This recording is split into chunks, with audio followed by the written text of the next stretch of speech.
à toutes et à tous, c'est Romain Daubry de la salle des marchés de Bourse Direct pour notre brief du jeudi. Nous sommes le 21 septembre, il est 13h25. Je fais ce brief un petit peu plus tôt aujourd'hui parce que les conditions de marché sont un peu dégradées. Et donc je pense que c'était intéressant d'avoir le point avant l'ouverture des marchés américains. Une réaction pas extraordinaire donc sur les indices américains qui confirment une sortie par le bas de zones de congestion sous des niveaux d'alerte qui sont des alertes de très court terme. Retour en Europe dans la zone d'alerte de moyen terme. Pour l'instant, il n'y a pas d'alerte majeure déclenchée. Pas beaucoup de vitesse. On va essayer de comprendre pourquoi en détail. Merci à toutes et à tous pour vos likes, vos partages, vos retweets, vos commentaires positifs. Pensez comme toujours à vous abonner à la chaîne Bourse Direct YouTube et à nos comptes Twitter respectifs. Donc une fin de semaine un peu lourde, toujours sur les indices. On avait un semblant de mieux hier en amont de la réunion et du discours de la Fed.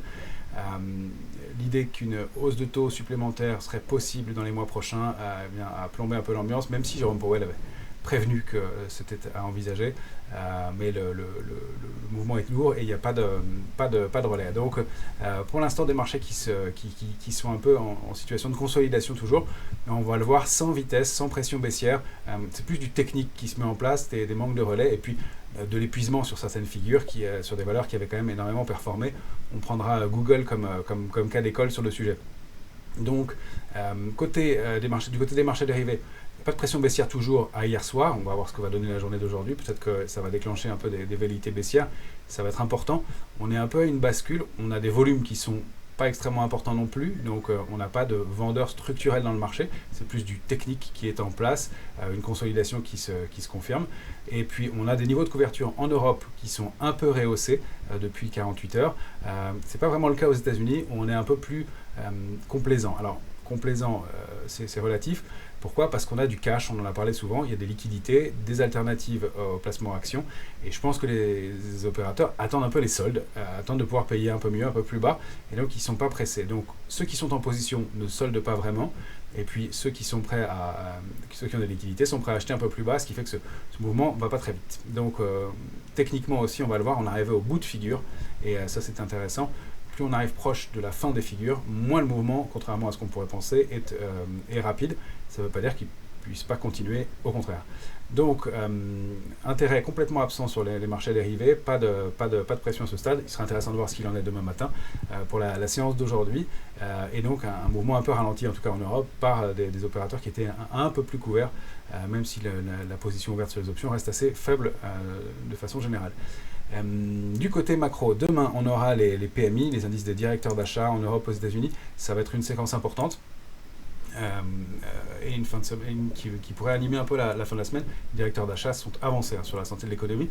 Et puis on va avoir une semaine prochaine très riche en informations macro. Il y aura l'IFO lundi du climat des affaires en Allemagne. On aura la confiance des consommateurs du Conference Board aux États-Unis mardi. On aura les commandes de biens durables mercredi aux États-Unis. L'indice des prix à la consommation en Allemagne jeudi.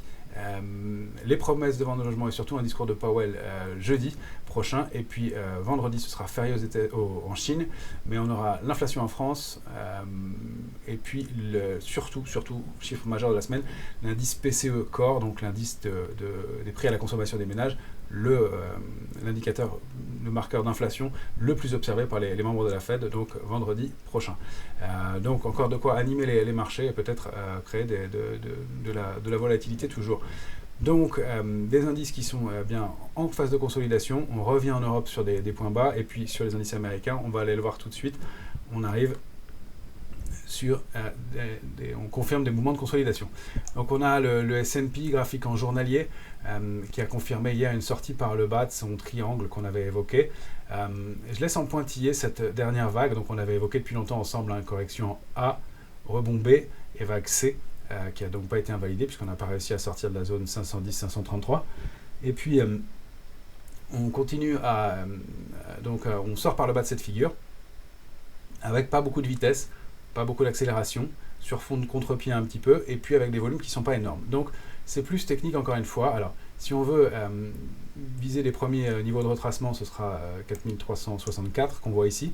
On pourrait avoir des extensions jusqu'à 4273, je ne suis pas sûr même que le marché ait la vitesse pour faire ça. Dans ce type de correction, on peut aussi avoir une correction à plat et s'arrêter ici dans cette zone-là, un flat, et donc signe d'un marché relativement solide. Pour l'instant, c'est un mouvement qui n'a pas énormément de vitesse. La cible donnée par le triangle, si on sort par le bas, elle est un petit peu plus basse. On peut considérer que ça pourrait descendre jusqu'ici. Ça me paraît beaucoup d'aller jusqu'à 4215, mais c'est la taille du triangle dupliquée par le bas. Ça peut être de cet ordre-là, donc jusqu'ici. Sous 4273, c'est pas très bon parce qu'on romprait des alertes de moyen terme. On rappelle ce que c'est 4273, c'est pour moi la sortie de la zone de consolidation. Alors c'était 4137 dans un premier temps, mais le gros plafond de verre, 4273. Repasser en dessous de ce niveau-là, c'était notre gap du 19 août, du 22 août 2022, notre gap hebdomadaire qui nous avait tant bloqué. Et bien repasser en dessous, ce serait quand même pas un bon signal. Alors ponctuellement en séance, pourquoi pas, mais je vois pas la consolidation aller vraiment au-delà de ça, sauf si évidemment on a de la pression baissière et un marché qui se dégrade. Pour l'instant, ça reste du technique et c'est relativement canalisé et assez propre graphiquement. Voilà. Premier niveau 4364, 327, 4273, et puis pourquoi pas des extensions en intraday, mais rien de méchant. Ça fait une consolidation complémentaire de l'ordre de 4-5%, 3-4%, rien de dramatique là-dedans. Et c'est assez normal dans la vie des marchés. Si on va regarder le Nasdaq, lui il a fait la même chose, un triangle symétrique, sorti par le bas, et on voit une sortie qui a lieu très proche de la fin du triangle. Contrairement à ce qu'on pense, et une petite parenthèse technique, contrairement à ce qu'on pense quand on arrive à la fin d'un triangle, et bien plus on s'approche de la pointe, de l'apex du triangle, moins le mouvement est violent. Pourquoi ? Contrairement à ce qu'on pourrait penser, on pourrait croire que les cotations se resserrent, qu'elles se compressent. Mais ce n'est pas le cas. En fait, plus on approche de la pointe, plus les opérateurs ont identifié la figure et donc ont pu prendre leurs décisions et leurs précautions. Et donc le mouvement est moins violent pour ça. Donc c'est pour ça qu'on a une baisse qui se produit dans des volumes qui sont relativement moindres et qui est effectivement de 1,45% sur le Nasdaq, mais pas extrêmement violente. Fin de la parenthèse. On arrive sur un premier niveau de support en clôture, 14 972, on s'arrête en bas, on clôture en bas, avec très légère hausse de volume, mais pas très significative. La première cible, eh bien, c'est si on duplique la petite figure qui est ici, de consolidation, donc cette structure-là, par le bas, et donc on arriverait à un retour vers 14 695, compte tenu du niveau de sortie. La deuxième cible, c'est la taille du triangle qu'on a dupliqué par le bas, et là, ça donnerait un niveau autour de 14 060, qui serait donc rupture de ce point ici, 14 550. Ce serait un signal important parce que c'est vraiment, pareil si on dézoome, un niveau majeur, 14 550. Donc aller plus bas et aller chercher 14 060, c'est tolérable, mais ce serait un signal fort. Donc attention à ce niveau de 14 550 parce que ça validerait cette sortie, ce retour, et donc la rupture de ce niveau qui devient maintenant majeur, 14 550, avec des risques d'accélération plus marqués. L'alerte de moyen terme, elle est lointaine, hein, elle est placée sous 13 720. Encore une fois, un indice qui a bien performé et qui peut retracer un peu, c'est assez légitime et assez logique. Ça laisse donc des niveaux de retracement de l'ordre de 2 à 6% pour le Nasdaq, à voir comment il va réagir. Alors si on va regarder un cas d'école sur le Nasdaq, on les suit régulièrement ensemble depuis quelques temps. On a Alphabet, qui est la valeur forte sur le Nasdaq depuis plusieurs semaines, plusieurs mois, et qui a déclenché hier une sortie d'un petit biseau ascendant, donc une structure d'épuisement, qui est donc avec une sortie assez nette, assez marquée, avec des volumes un petit peu supérieurs au jour précédent, mais qui ne sont pas non plus, compte tenu d'une baisse de 3%, qui ne sont pas non plus extraordinaires. Donc on a un premier support à 133,30, mais en dessous, la cible légitime, c'est le pied du biseau. Le pied, il est ici, donc à 127,20. Ça donne encore 4-5% de baisse pour Alphabet, voilà, 4,82 de baisse encore pour Alphabet, et ce serait une zone assez intéressante d'intervention entre 100, ce niveau et cet objectif, 127,20, 127,30, et puis le support majeur à 125,30.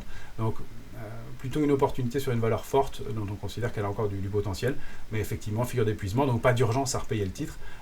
Même si on arrive sur les niveaux, on va attendre d'avoir quelque chose qui nous indique un retournement quelconque ou un point d'intervention plutôt que de payer et de risquer de se faire coincer sur un mouvement d'accélération baissière plus marqué.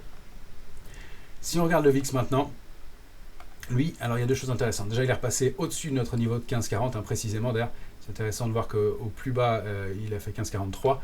Donc ça reste très technique. Les niveaux qu'on avait donc arbitrairement créés ensemble fonctionnent bien. On est repassé donc en zone d'optimisme après un peu de complaisance. Et donc on arrive sous ce niveau intermédiaire à 16,40. Petite tension de volatilité. Et donc un peu de prudence renouvelée de la part des opérateurs dès aujourd'hui. Donc moins de complaisance et une petite tension, donc un mouvement de stress qui pourrait se compléter. En revanche, la deuxième chose importante, c'est qu'il a ouvert, et vous l'avez remarqué, un gap haussier. Or, tous les gaps sur le VIX sont systématiquement comblés. Donc on va surveiller le comportement du marché et voir à quelle échéance il va l'être. C'est souvent relativement rapide, mais on a donc ce petit pic de stress et ce gap qui va nous servir de repère pour voir si on le comble et on retourne en zone de complaisance ou si on continue à se tendre. Ça peut être aussi un point d'entrée si on considère que le marché voulait rebondir un peu, faire un throwback avant de repartir à la baisse. Donc niveau à surveiller et complément de ce gap qui va être un repère intéressant dans le marché. Si on va regarder en Europe, on revient sur nos niveaux d'alerte, mais pas de façon très puissante, encore une fois. On y va relativement doucement. On n'a même pas touché la borne basse du trading range sur l'Eurostoxx. On a ce petit niveau intermédiaire qui pour l'instant est préservé. On revient quand même pour la énième fois dans cette zone d'alerte sur l'Eurostoxx. Attention à un petit sell-off de plus qui pourrait donc déclencher la rupture de cette zone d'alerte 4175, 4198 avec des cibles un peu plus marquées, baissières un peu plus marquées. On n'a pas, encore une fois, de réaction très violente, très importante, mais à force de taper un support, il y a évidemment un risque d'accélération baissière plus marqué. Maintenant, on rappelle que dans ce contexte où il y a du cash, des liquidités des opérateurs qui voudraient acheter sur repli, on n'est pas à l'abri d'un contre-pied, d'un rebond, et donc avoir des stratégies baissières fortes à l'instant et en l'état actuel de la lecture des positions et des positions ouvertes et des forces en présence est un peu risqué parce que c'est un marché qui fait beaucoup de contre-pieds et encore une fois dans lequel on pense qu'il y a des liquidités et des opérateurs prêts à rentrer sur des points bas. Si on regarde notre futur CAC 40, il a rompu cette oblique qui était en train d'être validée en hebdomadaire. Il passe sous 258, on revient dans la zone d'alerte de moyen terme, 7167, 7258. Pas d'accélération franche, mais on a quand même un gros gap encore ouvert ce matin. C'est surtout un marché qui est très creux, il faut le comprendre. Comme il n'y a pas beaucoup d'intérêt, ce sont des marchés qui décalent assez rapidement. Et donc, il faut prendre la mesure de ces mouvements. Comme les opérateurs ne vendent pas structurellement leur position, comme ils n'achètent pas sur ces niveaux-là, les carnets d'ordre sont assez vides et ça fait des décalages assez rapides. On le voit sur pas mal de valeurs. La Société Générale, qui a juste annoncé un plan de restructuration, a été très sanctionné. Les mouvements sur le marché sont un peu brutaux, liés à cette absence d'intervenants aussi. Donc pour le CAC 40, retour en zone d'alerte. On y revient pour la 6 ou 7e fois, je crois, depuis le mois d'avril. 1, 2, 3, 4, 5, 6, 7e fois.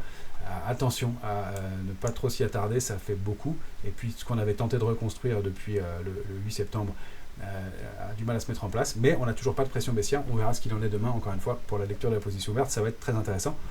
On a un peu de protection dans les portefeuilles. C'est ce qui limite aussi l'accélération baissière dans un contexte où les opérateurs sont un peu déçus.